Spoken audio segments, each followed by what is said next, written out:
Pessoal, bom dia. Vamos começar aqui o nosso debate. Bom dia a todos, primeiramente. Eu queria dar as boas-vindas aqui para os nossos dois convidados de hoje. Aqui à minha direita, o Zé Ricardo, presidente do Conselho Regional de Brasília, está lançando a sua candidatura à presidência do Conselho Nacional do Sinal. À minha esquerda, o Daro, que é representante também do Conselho Nacional, do Conselho de São Paulo, e que também está lançando a sua candidatura ao Conselho Nacional. Eu vou dar uma olhadinha rápida nas regras que nós acertamos hoje para esse debate. Ele vai ser organizado da seguinte forma: cada candidato vai ter 15 minutos para poder fazer a exposição livre, o que quiser. Certamente eles vão se apresentar e discutir as ideias que tem e tal. Essa apresentação será livre, cada um terá 15 minutos. Depois disso, nós vamos abrir para perguntas dos presentes. Cada um terá 1 minuto para fazer a sua pergunta. E cada candidato depois terá 5 minutos para responder. E essa ordem de resposta será a inversa. Então, se na primeira pergunta o Zé Ricardo responder primeiro, Dado depois, na próxima pergunta, essa ordem vai ser invertida. O Dado fala primeiro, o Ricardo depois. Ao final, as considerações finais para cada um, eles terão 5 minutos, na ordem inversa da fala inicial de 15 minutos. Nós vamos sortear aqui, decidir quem fala primeiro, quem fala depois. Acho que isso é pouco relevante. Eu só peço um favor a vocês. Nós estamos realizando a gravação desse debate. Depois o vídeo vai ser disponibilizado na internet. Então, assim que vocês quiserem fazer perguntas, que façam, por favor, no microfone, para que a pergunta possa sair de forma bem nítida na gravação, o mais possante que possa ser a voz de cada um. Então, antes de iniciar, eu só vou atendendo a um pedido do Álvaro. Álvaro é representante do Conselho de Salvador. Enquanto nós estávamos estruturando o debate, surgiu um nome, a possibilidade que o Álvaro também poderia vir se candidatar por Salvador ou não e tal, e ele acabou não comparecendo, não se candidatando, mas enviou uma mensagem com um pedido ao final de que, caso houvesse debate, como é o caso aqui hoje, que a mensagem dele fosse lida. Então, vou atender o pedido dele. O Álvaro diz: colegas, manifestei minha disposição para candidatar-me à presidência nacional do Sinal na eventualidade de ocorrer um amplo debate com os candidatos. Tal fato não se concretizou, tendo o Sinal Nacional se manifestado pela impossibilidade de realização desse debate. Desta forma, considero infrutífera minha participação nos debates que se apresentam, Brasília e Belo Horizonte. Não havendo compromisso dos conselheiros nacionais com tal debate, pressupõe-se que o mesmo não influenciará suas escolhas no processo eleitoral. Assim sendo, estaremos desperdiçando tempo e recursos financeiros ao realizarmos tal debate apenas em 2 cidades, ainda que em uma delas esteja a sede do BC. Outro ponto que sustenta a minha decisão de não participar dos eventos, na forma como eles estão se apresentando, diz respeito à impossibilidade de, ao final dos debates, aferir qual a vontade dos filiados e qual a efetividade do evento, medida pela possível mudança de intenções de voto. Tenho dúvidas se os conselheiros eleitores mudarão as suas já manifestadas opções. A partir dessa crença, penso que corremos o grande risco de ampliar nossas divergências, transferindo-as do campo político para o campo da paixão, o que não será bom. Por fim, fica a indicação de que o processo eleitoral não ocorrerá de forma polarizada, existindo outras alternativas para o nosso sindicato. Sigamos na esperança de construirmos um sindicato unido em torno de princípios claros e delimitados no tempo e no escopo. Álvaro. E ao final ele diz aqui, solicito que, havendo debate, leia essa mensagem de esclarecimento sobre a minha não participação que eu acabo de fazer. Bom, assim sendo, acho que a gente pode iniciar, 15 minutos para cada um.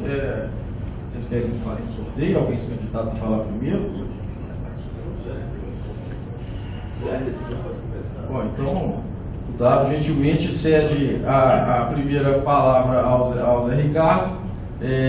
Alguém tem algum relógio digital aí que poderia marcar de forma mais fácil para a gente?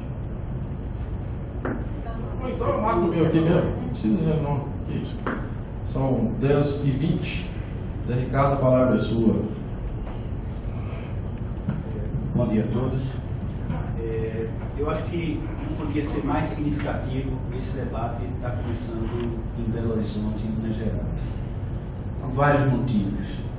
Pela história desse Estado, pela história da liderança desse sindicato em Minas Gerais, com Getúlio, a Fátima,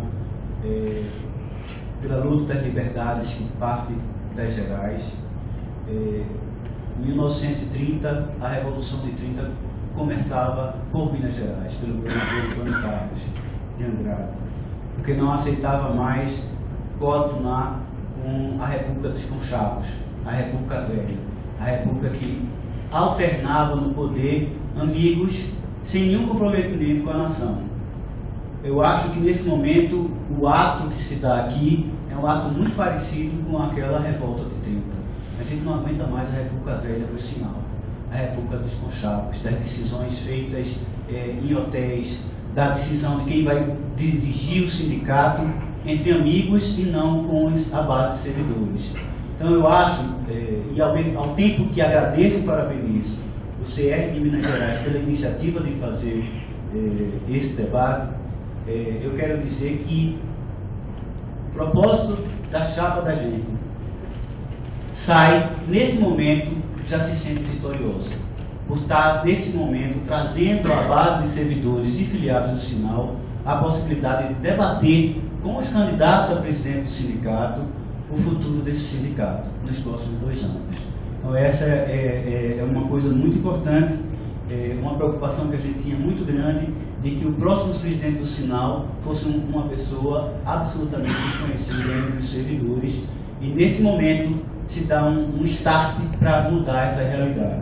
Eu digo República Velha, dos Conchavos, mas eu não estou acusando ninguém pessoalmente, inclusive eu participo dessa diretoria que foi escolhida dessa forma. Eu estou falando contra um processo que tende a afastar a direção do sindicato dos seus representados, tende a fazer com que ela tenha interesses e objetivos que não são nem os anseios, nem as demandas dos servidores, por causa de um processo que está pervertido e que precisa ser alterado.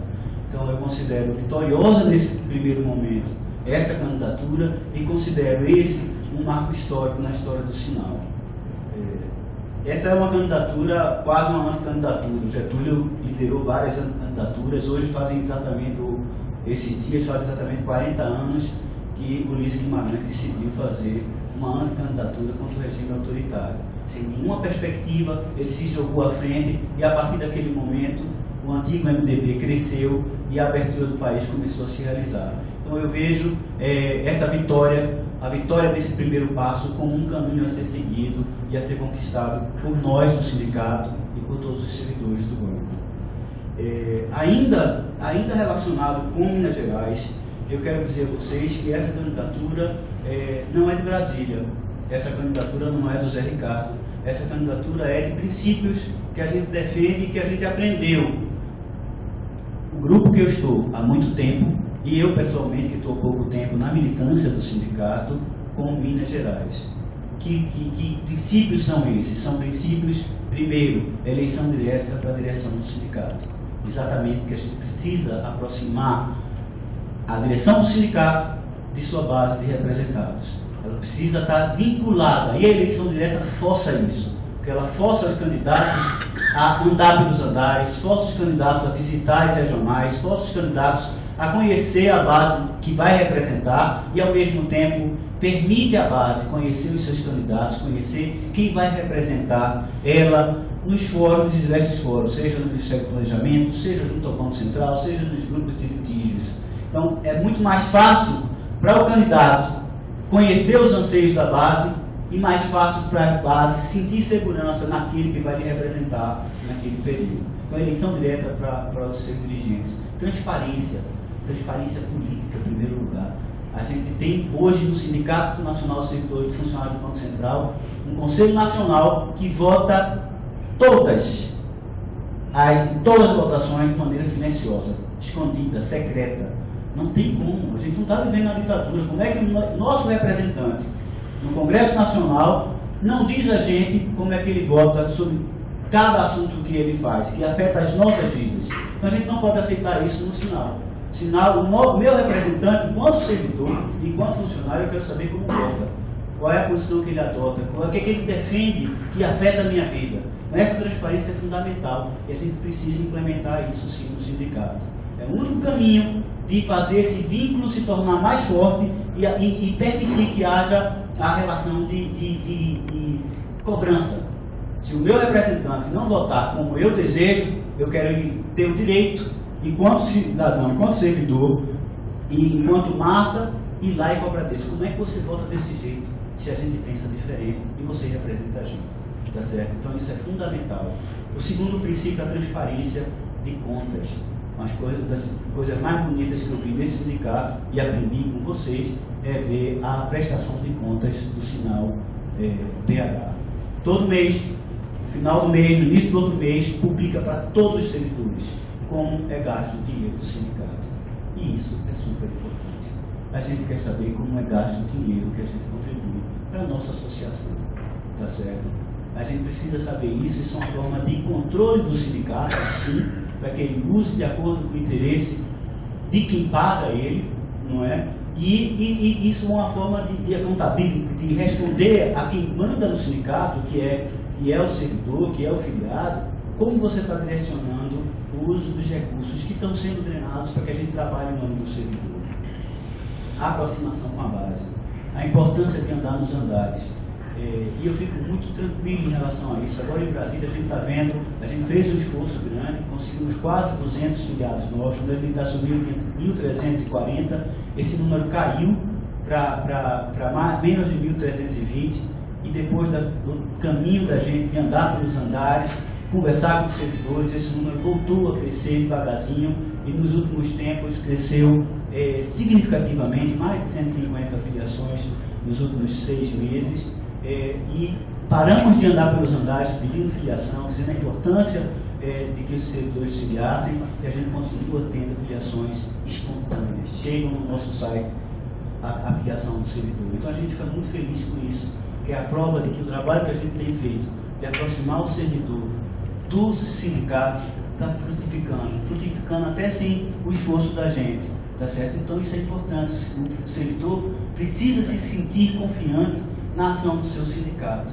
Tá? Essa aproximação da base se dá não só pelas andadas pelos andares, mas se dá também na necessidade de uso mais frequente de perguntas eletrônicas, o uso mais frequente de caminhos para que o servidor se pronuncie sem necessariamente ter que estar presente fisicamente. Às vezes a pessoa está impossibilitada, seja por um trabalho, seja por uma doença, seja por uma licença, está presencial, mas ele quer participar da vida do seu sindicato, e a gente tem buscado fazer isso em Brasília, e a gente gostaria de ver isso acontecer mais fortemente a nível nacional, nas principais decisões que são encaminhadas pelo sindicato em nome de toda a categoria, em nome dos filiados, em nome de toda a categoria.